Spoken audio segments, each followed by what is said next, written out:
encore élever la voix et demander au Saint-Esprit, lui qui a ressuscité Jésus, lui qui est l'esprit de vie, l'esprit de résurrection, qu'il nous fasse marcher dans la résurrection, qu'il manifeste en nous la vie de Dieu et que nous puissions témoigner de cette vie à travers l'obéissance, à travers notre témoignage. Élevons la voix et demandons au Saint-Esprit de manifester en nous la vie de Dieu, la résurrection. Prions dans ce sens.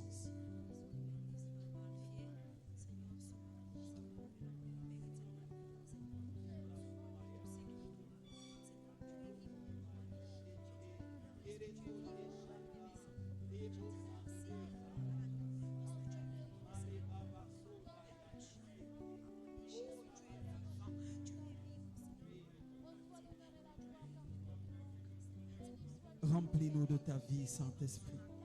Ressuscite en nous tout ce qui est mourant. Remplis-nous de ta vie. Remplis-nous de ta vie, glorieux Saint-Esprit. Inonde-nous de toi. Inonde-nous de toi. Inonde-nous de toi. Inonde-nous de toi, Saint-Esprit. Alléluia.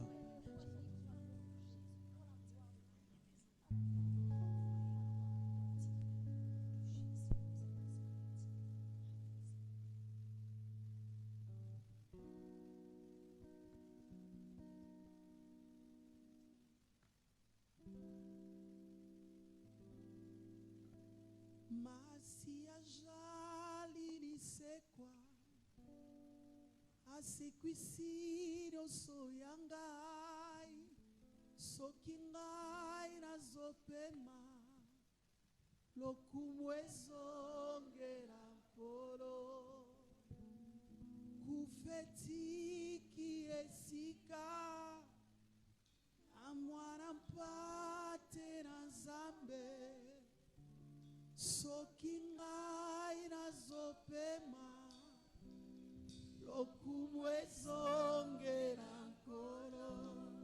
Nous sommes en train de chanter que Jésus-Christ est la résurrection.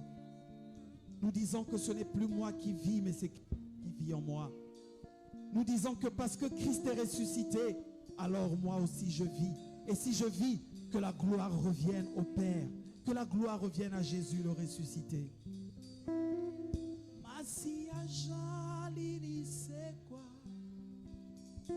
Asekwisirio soyangai sokingai nazopema lokumwezongera ngoro kufa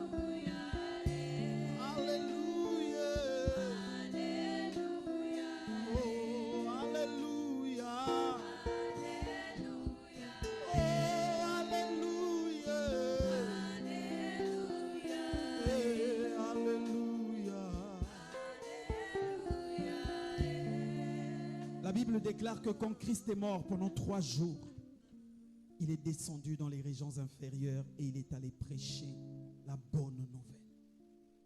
Nous allons élever la voix pour demander au Saint-Esprit que dans notre famille, dans notre lieu de travail, dans notre entourage, il y a encore quelqu'un qui ne connaît pas encore Jésus. Alors en ce jour où nous célébrons la résurrection, que l'âme de cette personne, que l'âme de ce parent, que l'âme de ce collègue, que l'âme même de cet inconnu ressuscite en recevant Jésus comme Seigneur et Sauveur personnel. Élève la voix et soupire après le Saint-Esprit pour le salut des âmes. Il y a encore trop de gens qui n'ont pas encore entendu parler de Christ. Il y a encore trop de gens qui résistent à la parole de Dieu.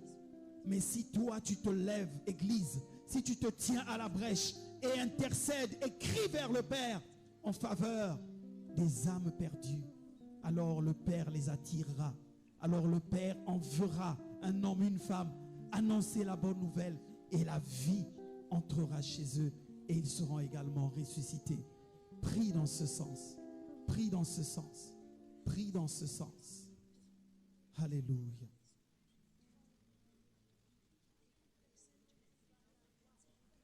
Prie pour les âmes perdues. Prie pour la résurrection des âmes perdues.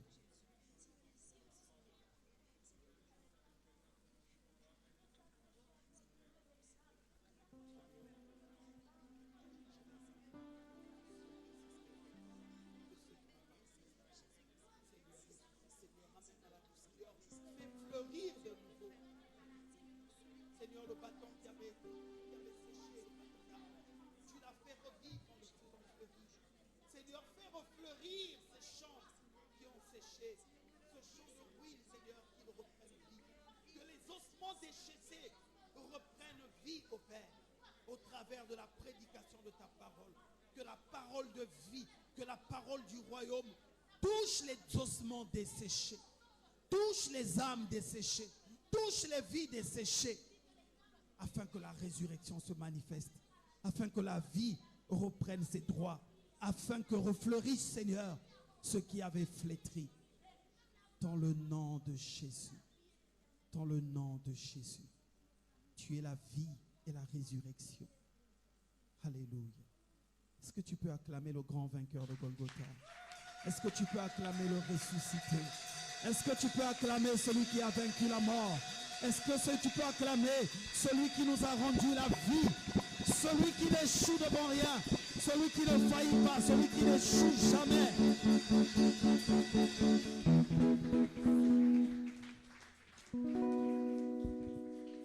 Aujourd'hui, nous célébrons notre victoire par la résurrection de Christ. Amen. Amen. Si la bonne santé te le permet, tiens-toi debout sur tes deux pieds. Nous voulons célébrer le roi. Nous voulons célébrer le ressuscité. Victoire, alléluia. Chantons, crions de joie. Jésus-Christ est sorti du tombeau. Victoire, alléluia. Chantons, crions de joie. Jésus-Christ est sorti du tombeau. Victoire, victoire, alléluia. Alléluia. Chantons, crions de joie. Jésus-Christ est sorti du tombeau. Oh, victoire, Victoire, alléluia. Alléluia. Chantons, crions de joie. Jésus est vainqueur. Jésus-Christ est sorti du tombeau. Oh, victoire, Victoire, alléluia. Alléluia. Chantons, crions de joie. Jésus, Jésus-Christ est sorti du tombeau. victoire, Alléluia. Chantons, crions de joie. Jésus-Christ est sorti du tombeau. Victoire, Victoire, alléluia. Alléluia. Chantons, crions de joie. Jésus, Jésus-Christ est sorti du tombeau. à la croix, Jésus a tout payé. Au calvaire, Jésus a tout payé. Oh, à la croix, À la croix, Jésus, Jésus a tout payé. Au calvaire, Jésus a tout payé. Je suis en train de me demander si tu as reçu la vie ou bien tu as reçu quelque chose d'autre. Même à la morgue, je suis à plusieurs reprises allé déjà à la morgue, même à la mort c'est plus chaud que maintenant. Là. Est-ce que tu es encore dans le tombeau ou est-ce que Christ t'a ressuscité? Il a dit dans Jean 14:1 que vos cœurs ne se troublent point.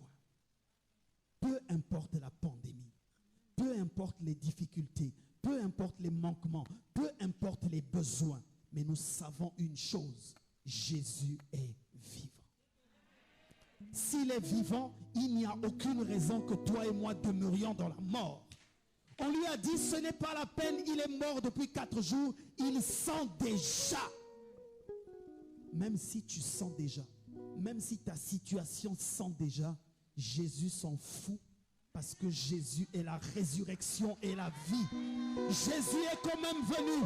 Il a dit la parole et la vie est revenue.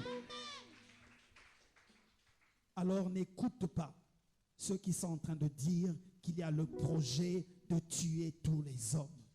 La vie est la vie de Dieu. La vie appartient à Dieu.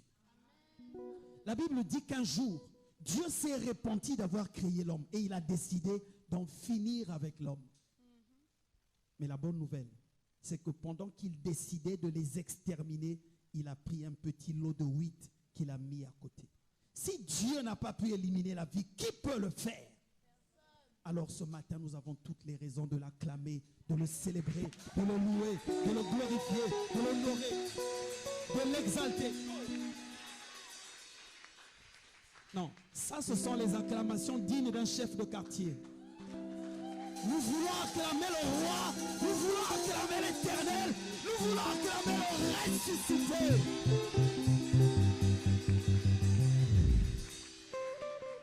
Il a payé pour que je sois sauvé. Au calvaire, Jésus a tout payé. Oh, à la croix. À la croix, Jésus a tout payé. Au calvaire, Jésus a tout payé. À la croix,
tu es sans pareil.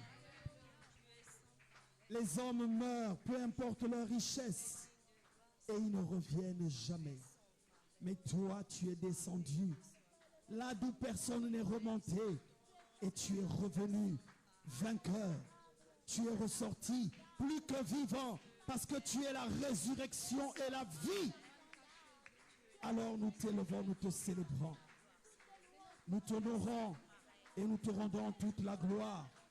Ce matin, nous venons te renouveler notre reconnaissance pour la vie que tu es, pour la vie que tu nous donnes, pour la vie que tu es venu et répondre sur ce que le Père a tellement aimé. Gloire à toi, Jésus. C'est pourquoi aussi Dieu t'a souverainement élevé et t'a donné le nom qui est au-dessus de tout autre nom, afin qu'au nom de Jésus, que tout genou fléchisse et que toute langue confesse que tu es Seigneur, à la gloire de Dieu le Père. Tu es sans pareil, tu n'as pas ton égal. Oh, tu es Seigneur et tu règnes à jamais. Tu règnes à jamais.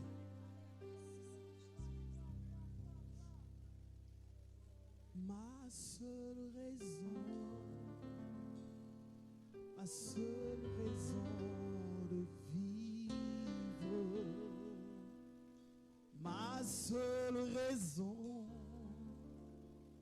ma seule raison de vivre, tu es Seigneur, ma seule raison de vivre, ma seule raison.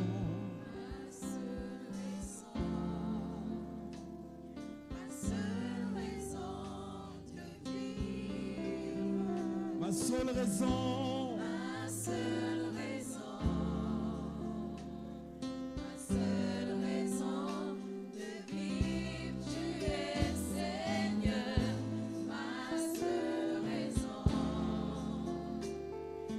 seule raison de vivre. oh, ma seule raison,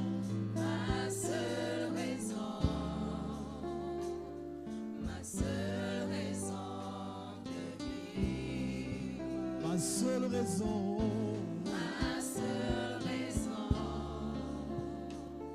ma seule raison de vivre, tu es Seigneur, ma seule raison de vivre.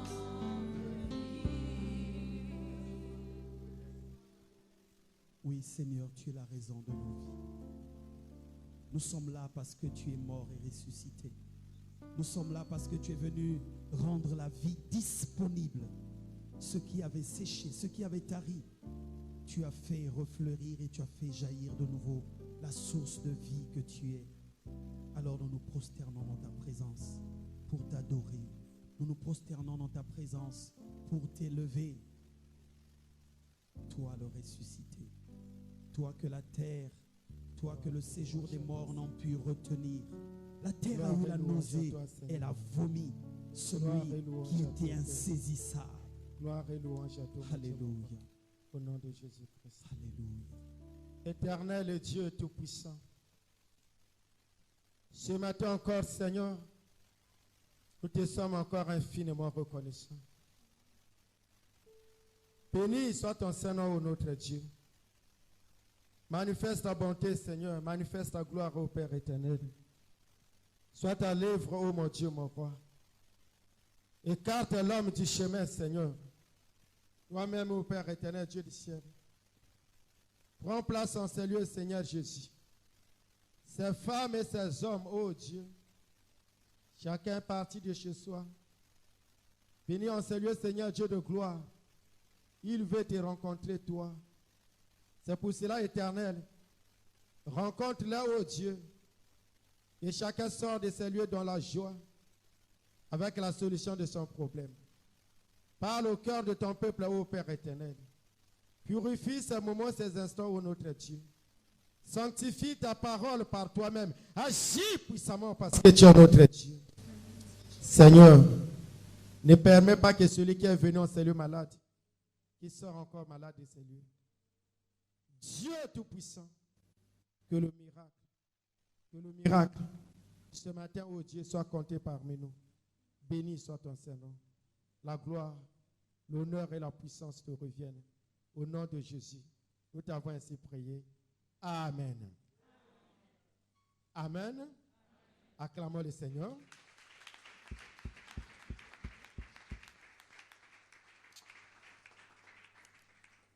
Pendant que nous sommes debout, nous profitons de lire la parole.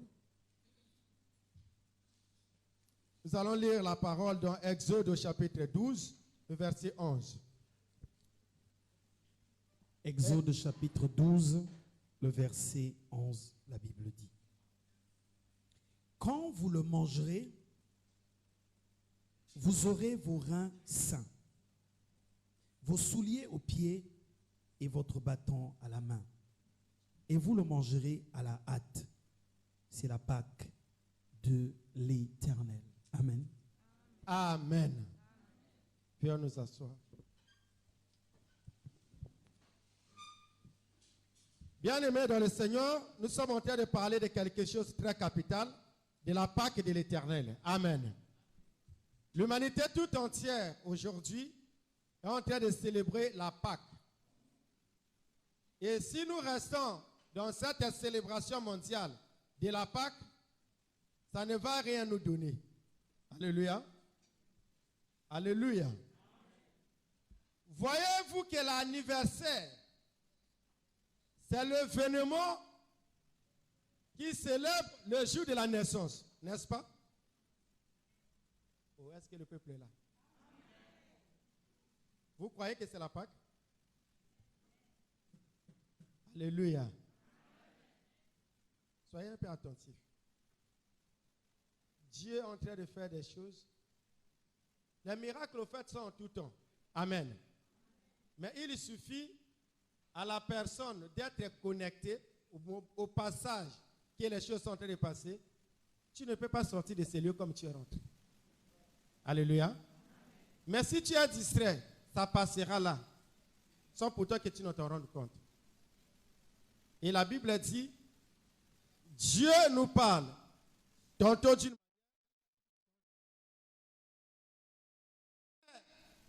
un peu difficile en cela, c'est qu'on n'y prend pas garde.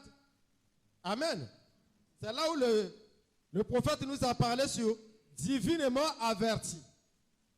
Tous ceux qui ont été divinement avertis et qui ont obéi aux instructions qui leur ont été données, bien aimés dans le Seigneur, ils sont rentrés dans les annales de leur temps. Est-ce que je me fais comprendre? Si quelqu'un écoute les instructions de Dieu et marche avec ces instructions, le miracle traverse sa vie. Mais ceux qui écoutent les instructions, mais ils n'obéissent pas à cela, ils sont toujours surpris. Parce que la parole de Dieu finit toujours par s'accomplir. Et bien aimé dans le Seigneur, ce qui se passe ici, je vais circoncire l'événement dans son contexte. La Pâque, dans l'historique de la Pâque, on parle de Jacob et ses enfants. Jacob a eu ses enfants. Parmi ses enfants, il y a un enfant qu'on appelait Joseph. Et l'enfant Joseph était l'enfant béni de Dieu. Parmi tous les enfants de Jacob, c'est l'enfant-là que Dieu avait choisi pour visiter Jacob. Mais que s'est-il passé? Les frères ont pris leurs frères en aversion. Donc ils ont eu de la haine vis-à-vis de leur cadet. Et qu'est-ce qu'ils ont fait? Ils l'ont vendu. Quand il est allé en Égypte, comme l'enfant là, dans la famille de Jacob, était la lumière qui éclairait cette famille. Mais comme la famille a vendu leur lumière, qu'est-ce qui devait rester? Les ténèbres. Parce que la famine qui a servi toute l'humanité est rentrée aussi dans la maison de Jacob. Mais entre-temps, l'Égypte qu'il avait acheté, l'Égypte n'a pas connu la famine. Pourquoi? Parce que c'est Joseph qui a interprété le songe de Pharaon. Et c'est comme cela que l'Égypte a eu de quoi se nourrir et nourrir l'humanité. Mais entre-temps, la maison de Jacob était affamée. Comme Joseph était en Égypte et il était bien, qu'est-ce qu'il devait faire? Il appelait sa famille. Donc la famille est venue auprès de Joseph et c'est là où la famille a commencé maintenant à vivre.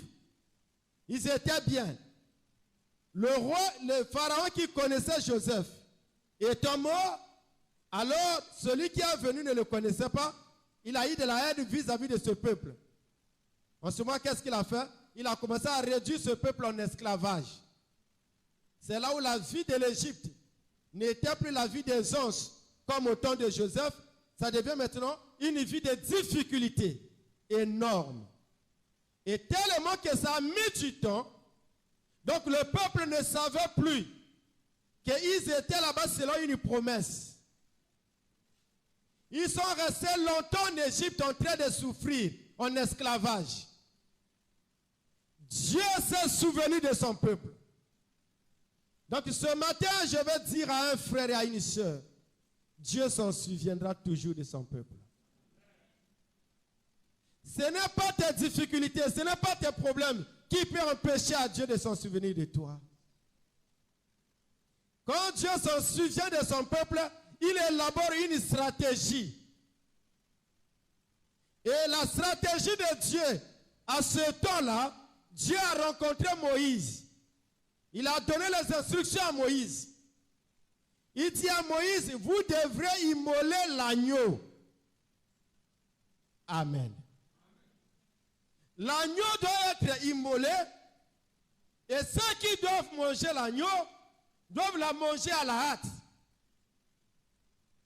Avec leur ceinture sainte, ça veut dire quoi? Que les enfants de Dieu marchent de la vérité de l'évangile. Parce que la ceinture, c'est la vérité. Et ils doivent mettre leurs souliers tels que nous venons de lire. Et les souliers, c'est les ailes de l'évangile. Au lieu d'être pressés d'aller raconter les commérages qui n'ont pas de sens, qui ne donnent rien du tout, sinon qui ne va que te ridiculiser toi-même.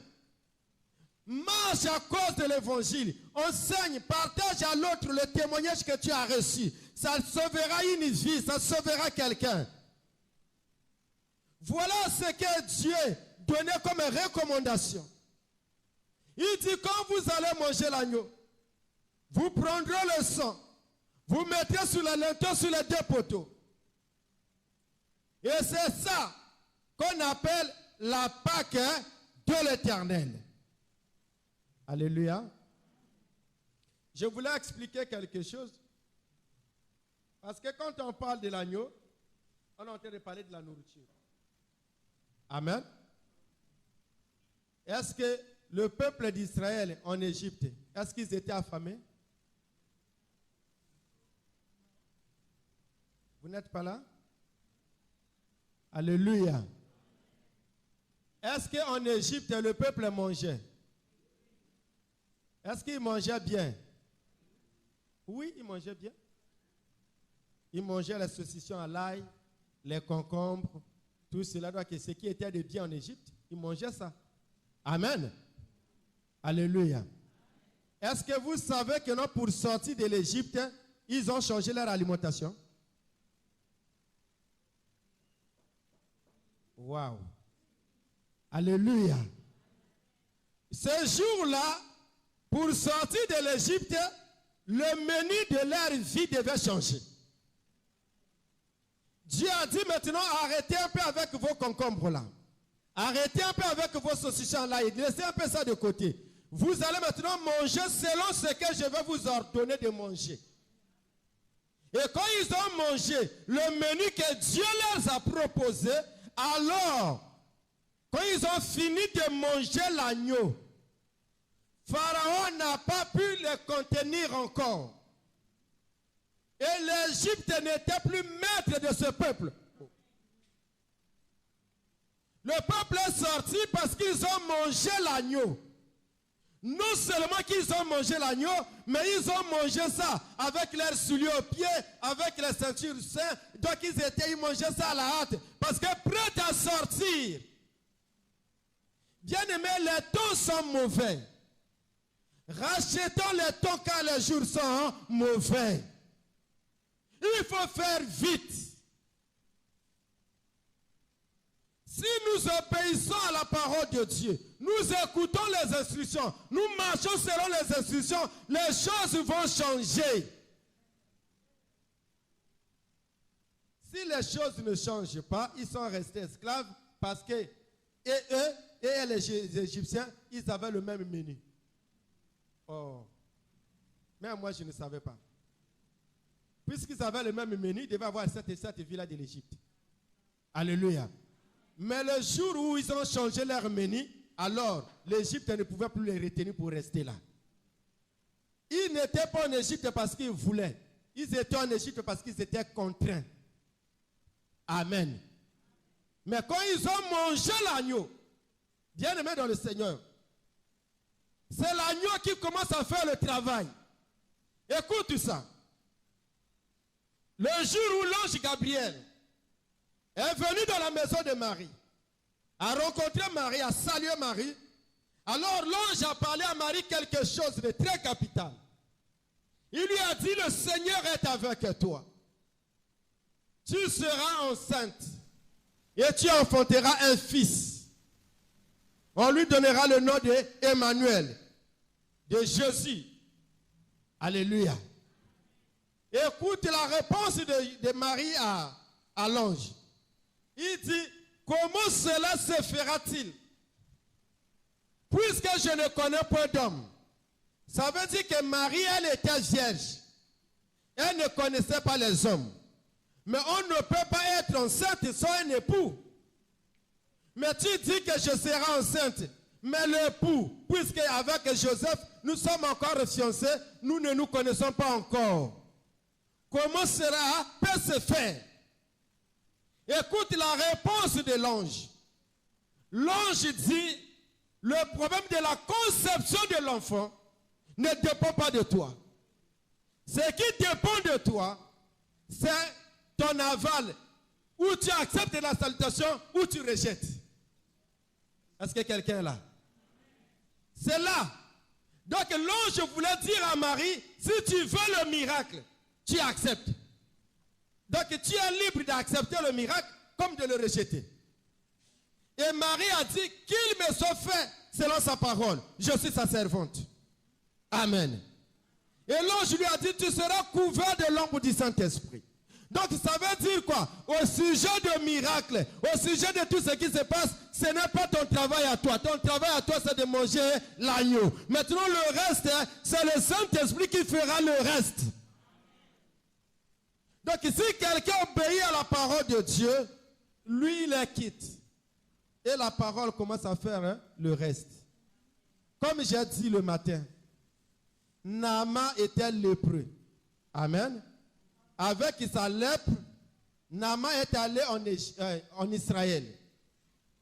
Maintenant, il n'a pas rencontré Élisée, le prophète. Élisée a envoyé le messager dire à Naaman, va te laver dans le Jourdain 7 fois et tu seras purifié de ta lèpre. Là, nous sommes dans 2 Rois, chapitre 5, à partir du verset 10 jusqu'à 14. Si nous lisons cela, vous allez voir ce qu'ils sont en train de dire. Maintenant, Naaman, au lieu d'aller se jeter dans l'eau, qu'est-ce que Naaman a dit? Il a dit, les fleuves de la Syrie ne sont pas plus meilleurs que les fleuves d'Israël. L'Albana, le Parpar, tout cela, est-ce que ces eaux ne dépassent pas les eaux d'Israël? Je ne pouvais pas me jeter là-bas et me laver. Je viens ici, au lieu de sortir et de toucher le malade, il me demande d'aller me jeter dans l'eau. Le serviteur de Naaman dit à Naaman, il dit, maître, si ce que l'homme de Dieu t'a demandé à faire était quelque chose de difficile, ne l'aurais-tu pas fait? obéis seulement. Jette-toi dans l'eau comme il a dit et tu seras pur. La Bible dit, quand Naaman est allé se jeter dans les eaux, alors, à la 7e fois, son corps était purifié. Amen. Donc, les eaux du Jourdain, est-ce que quelqu'un est là? Je vais scandaliser quelqu'un. Alléluia. Est-ce qu'en Israël aussi il y avait les lépreux? Alléluia. Est-ce qu'Israël aussi il y avait les lépreux? Le peuple de Dieu, vous n'êtes pas là? Est-ce que le Jourdain est en Israël? Amen. Israël avait les lépreux, non? Le Jourdain est en Israël, non? Est-ce que les lépreux d'Israël ne se lavaient pas? Alléluia. Est-ce qu'ils s'étaient purifiés? Ils avaient toujours les lèpres. Amen. Mais comment Naaman est-il purifié? Parce que pour Naaman, ce n'était pas les eaux. Pour Naaman, c'est l'instruction. L'homme de Dieu lui a dit, va te jeter 7 fois. Donc, va obéir à ce que je te dis là. C'était un ordre qu'on lui a donné. Donc, c'était à lui d'obéir comme de rejeter. Mais puisqu'il a obéi d'après son serviteur, il s'est jeté, alors il était purifié. Amen. Bien-aimé de le Seigneur, l'instruction de l'homme de Dieu, c'est un mystère terrible. Ceux qui obéissent, ils vivent le miracle. Et ils témoignent la grandeur de Dieu. Alléluia. Nous allons lire la parole. Jean chapitre 6. Nous commençons à partir du verset 50.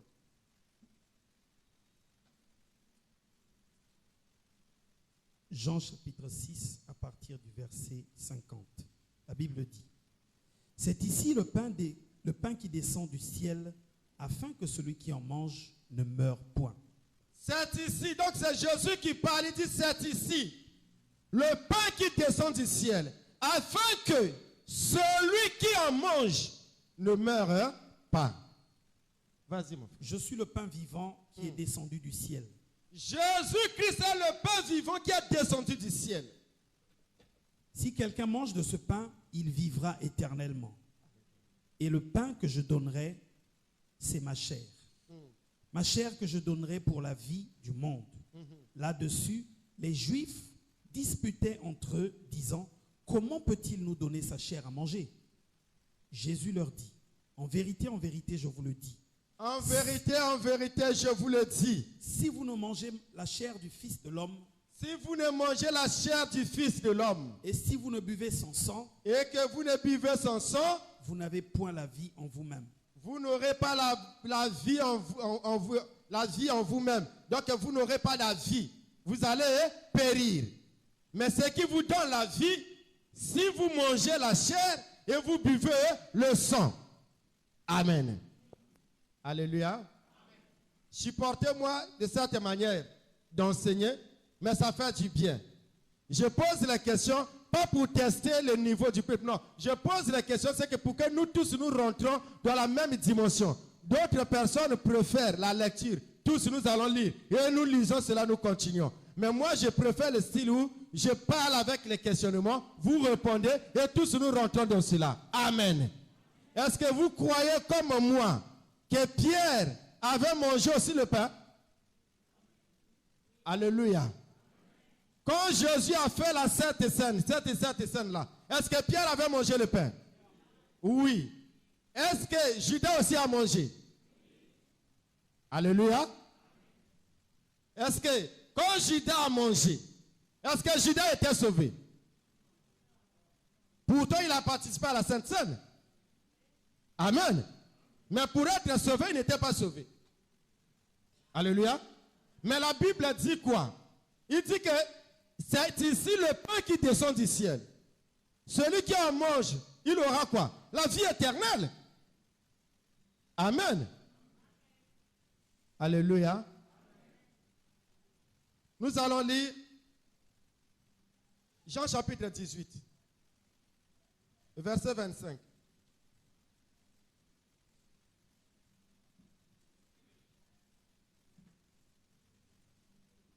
Jean chapitre 18, le verset 25, il est écrit. Simon-Pierre était là et se chauffait. On lui dit, toi aussi n'es-tu pas de ses disciples? Il le nia et il dit, je n'en suis point. Voilà Simon-Pierre qui était avec Jésus, qui a mangé le pain avec Jésus. Alléluia. Mais il renie quand même Jésus. On lui dit, toi aussi, tu es parmi les gens qui étaient avec lui. Toi aussi, tu étais là.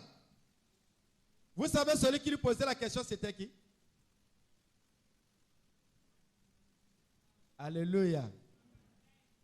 Alléluia.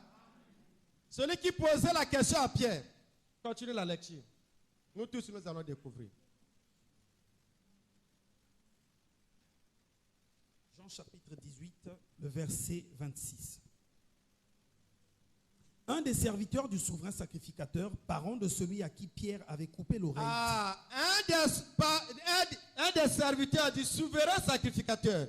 Parent, il était le parent de Malchus. Celui que Pierre avait coupé l'oreille. Donc on lui sortait l'épée pour défendre son maître. Il a coupé l'oreille de Malchus. Mais celui à qui il avait coupé l'oreille, son parent voyait ça. Amen. Toi qui fais du mal, tu peux oublier. Mais celui à qui tu as fait du mal, il va t'oublier. Alléluia. N'est-ce pas, il a reconnu Pierre. Il a dit, toi aussi tu étais avec. Il dit, non, non, non. Oh, je te connais, c'est toi qui as pris l'épée, tu as coupé l'oreille de Malchus, mon frère. Amen. Quand il lui pose la question, Pierre a nié. Alléluia. Bien-aimé dans le Seigneur, je suis en train de parler de quelque chose de très, très capital. Je vais te dire que non, le miracle ne sauve pas quelqu'un. Si le miracle pouvait sauver quelqu'un, Malchus serait sauvé. Parce que Malchus, Pierre lui a coupé l'oreille. Jésus lui a dit, le combat n'est pas charnel. Si c'était ce combat-là, je peux seulement élever ma voix, dire, Père, envoie-moi les anges. Et les anges descendent, ils combattent à ma place. Et toi, Pierre, tu ne peux même pas me défendre. Amen. Mais, prends ton épée, remets ça dans ton fourreau. Alors Jésus, il ramasse l'oreille de Malchus. Il lui remet son oreille. Est-ce qu'une telle personne devait continuer dans l'opération d'arrêter Jésus? Est-ce que vous êtes là? Mais si Malchus a continué à faire son travail, ça veut dire que non, le miracle ne lui a rien fait. Malchus, ce n'est pas qu'on lui a dit, mais l'épée a coupé son oreille est tombée. Jésus a pris l'oreille, il a remis l'oreille. Donc, on appelle ça l'opération sans cicatrice. Comme ça, tic au tac, ça s'est passé. Et ce n'était pas en cachette, c'était devant les gens. Voilà pourquoi son parent-là a interrogé même Pierre. Et bien aimé dans le Seigneur, malgré cela, Malchus est resté dans sa vision. Donc ici, je veux dire quoi? Je veux dire au peuple de Dieu que l'humanité est en train de célébrer la Pâque. Si nous restons dans la Pâque, comme dans une fête, nous n'aurons pas les pactes de la Pâque. Parce que la Pâque ne s'arrête pas seulement à une fête. La Pâque est bien plus que ça. Parce que dans la fête, nous sommes dans les cérémonies. Et dans la cérémonie, nous sommes dans les images. Nous sommes en train d'essayer. Amen. Mais la Pâque doit être une vie. Parce que celui qui mange l'agneau, il faut que la vie de l'agneau rentre en lui. Et quand la vie de l'agneau rentre dans l'homme, en ce moment-là, on dirait qu'il a immolé l'agneau. Et comme il a immolé l'agneau, alors la Pâque pour lui devient essentielle, ça devient une vie. Et la Pâque devient maintenant la fin de la souffrance. La fin des difficultés. Donc, ce qui t'empêchait de marcher, ce qui t'empêchait d'avancer, ce qui t'arrêtait de sortir, va tomber. Si Pierre a continué à nier Jésus, alors qu'il a mangé le pain, il a bu aussi le vin, donc il a mangé la chair de Jésus, il a bu le sang de Jésus. Mais entre-temps, il a renié encore. Pourquoi? Parce que jusque-là, même lui, Pierre, il était seulement dans les cérémonies, dans la fête. Amen. Là, la Pâque n'était pas encore accomplie dans la vie de Pierre. Là encore, c'était les cérémonies. Donc c'était une fête. Nous avons passé une fête avec le Seigneur. Alléluia. Nous allons avancer un peu. Actes chapitre 4.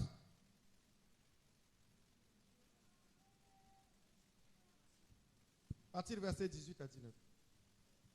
Actes chapitre 4, les versets 18 et 19. Pierre et Jean leur répondirent. Verset 18. Et les ayant appelés, ils leur défendirent absolument de parler et d'enseigner au nom de Jésus. Pierre et Jean leur répondirent. Jugez s'il est juste devant Dieu de vous obéir plutôt qu'à Dieu. Amen. Là maintenant, Pierre n'est plus devant une personne qui peut lui parler comme ça. Il est maintenant devant le Sanhédrin, donc devant la foule des chefs d'Israël. Ceux qui peuvent décider tout de suite de lui ôter la vie. Écoute la réponse de Pierre. Celui qu'on a dit, tu étais avec Jésus. Il a dit, je ne le connais pas. Amen. Alors qu'il venait de passer la Pâque avec Jésus. Il a mangé le pain, il a bu le vin. Amen. Là, devant cette petite foule, il a eu peur. Il a renié Jésus. Maintenant, quand la Pâque est réellement immolée dans la vie de Pierre, et en Pierre maintenant, ce n'était plus le pain de la fête qu'ils avaient mangé. Ça devient maintenant le vrai pain de vie qui est Christ, qui rentre maintenant dans Pierre. C'est là où je parle de la Pâque. La vraie Pâque, c'est croire à l'évangile de vie. Et cet évangile devient ta vie. Et quand ça devient ta vie, alors ça commence à se manifester. Et en ce moment, les données changent. C'est là où Pierre se lève maintenant devant le Sanhédrin. Il dit, jugez-en vous-même. Est-il juste de vous obéir ou bien d'obéir à Dieu? Vous savez que c'est difficile de parler à quelqu'un comme ça. Amen. Les chefs te disent non. Bon, on te laisse. Mais il ne faut plus jamais parler de ce nom-là. On ne veut plus écouter que vous parlez le nom de Jésus. Mais devant le feu là-bas, on lui a demandé qui? Tu étais aussi avec cet homme Jésus, non? Il a dit, je ne le connais pas. Si on lui demande, ne parle plus de son nom, il va dire que oui, je ne parle pas de son nom. N'est-ce pas? Mais ici, il dit jamais. Je ne peux pas me retenir de ne pas parler de ce que je sais. Donc, s'il s'agit de parler de Jésus, c'est ça ma vie. Amen. Est-ce que vous connaissez les brebis, comment on appelle ça? Les chèvres. Quelqu'un connaît la chèvre? Alléluia. Est-ce que tu peux lui demander à la chèvre de pousser les poils sur son corps? Alléluia. Alléluia. Mais sa vie, les fourreaux là, donc c'est leur poil là, c'est sa vie. Amen. Donc ça se manifeste, donc c'est automatique. C'est sa vie en lui. Donc quand quelqu'un a mangé l'agneau, la vie de Christ est automatique en lui. Ça devient sa vie. Voilà pourquoi j'ai témoigné le matin que les lois ne fument pas, ne boivent pas, ne peuvent pas aider les gens à aller au ciel, ni à laisser la cigarette, ni à laisser la boisson. Mais ça renforce les gens à être hypocrites. Devant l'homme de Dieu, il fuit. S'il fumait, il prend la cigarette, il tourne ça. Amen. Il y a des gens qui fument en ces lieux. Alléluia. Il prend la cigarette comme ça. Ça fume par ici. Maintenant, il voit quelqu'un que lui connaît. Il tourne ça comme ça. La partie de l'éponge là devient dehors. L'autre, il ferme comme ça. Il commence à marcher comme ça. Mais il souffle, ça peut le brûler la pomme. Amen. Pourquoi il souffre? Parce qu'il n'a pas gagné la cigarette. Il marche avec la cigarette par la loi. C'est celui-là qui est resté dans la Pâque comme fête, comme cérémonie. Alléluia. Mais celui qui a réellement mangé l'agneau et que la Pâque devient sa vie, c'est la cigarette qui le fuit. L'addiction ne peut plus rester. Bien-aimé dans le Seigneur, quand les peuples d'Israël en Égypte a mangé l'agneau, ils ont immolé l'agneau. Oh, oh, oh. Ce jour-là, les données ont changé. Pharaon ne pouvait plus leur donner les ordres. C'était eux maintenant qui avaient la commande.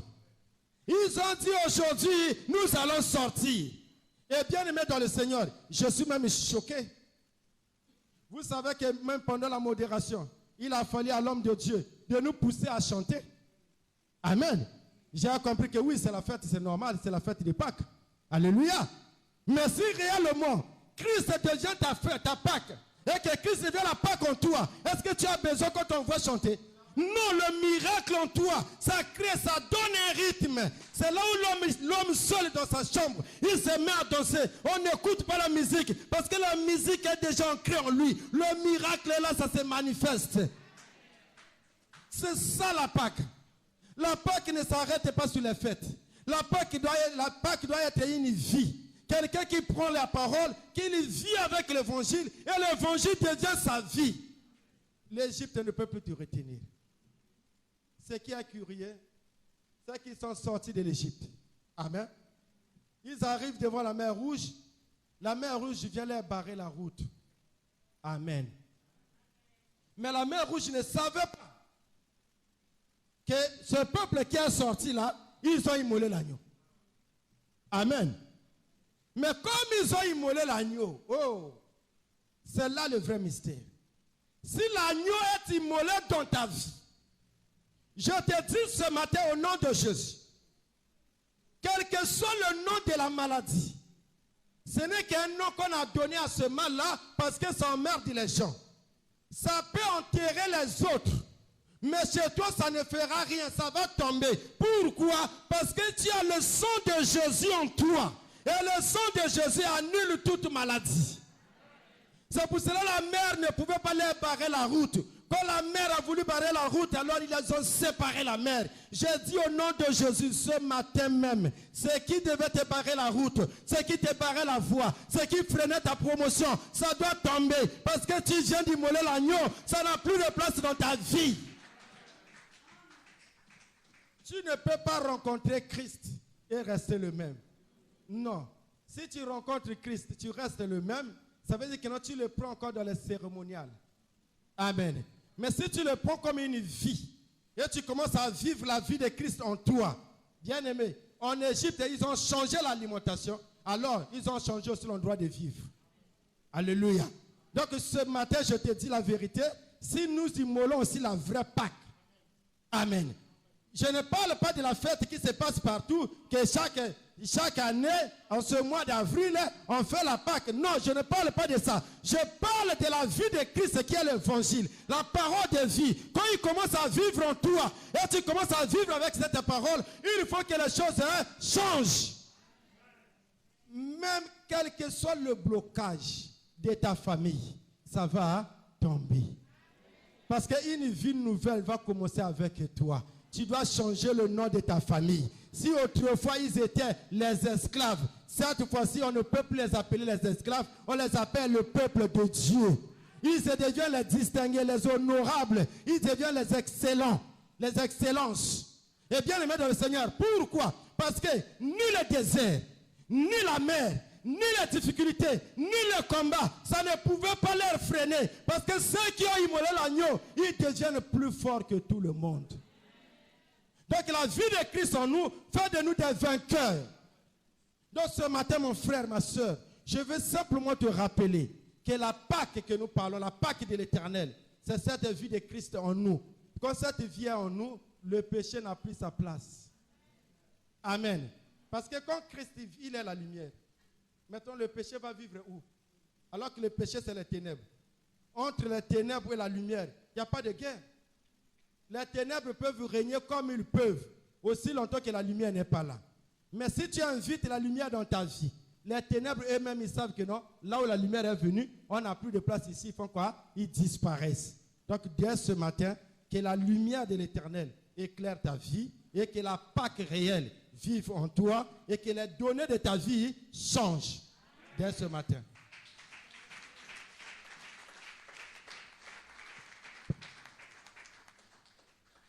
Levez-vous, on va prier. Je veux que nous prions ensemble, mon frère, ma soeur. Que nous ne restons pas dans les festives. Que nous ne restons pas dans le côté cérémonial. Que nous rentrons dans la profondeur des choses. Que nous immolons réellement l'agneau. Il dit en vérité, celui qui mange ma chair et qui boit mon sang, il y vivra éternellement. Nous allons maintenant prier pour que la vie de Christ rentre en nous et que tout ce qui est la malédiction des hommes n'ait plus sa place et ça soit totalement effacé. Commence à prier, parle à l'Éternel ton Dieu, commence à parler à Dieu. Que tout ce que l'ennemi a mis dans ta vie, comme maladie, comme empêchement, comme handicap pour que tu n'avances pas, que cela tombe maintenant, que Christ prenne place. Priez au nom de Jésus, oh Dieu de gloire. Écoute maintenant, Seigneur Jésus-Christ, au Père très saint, la prière de ton peuple.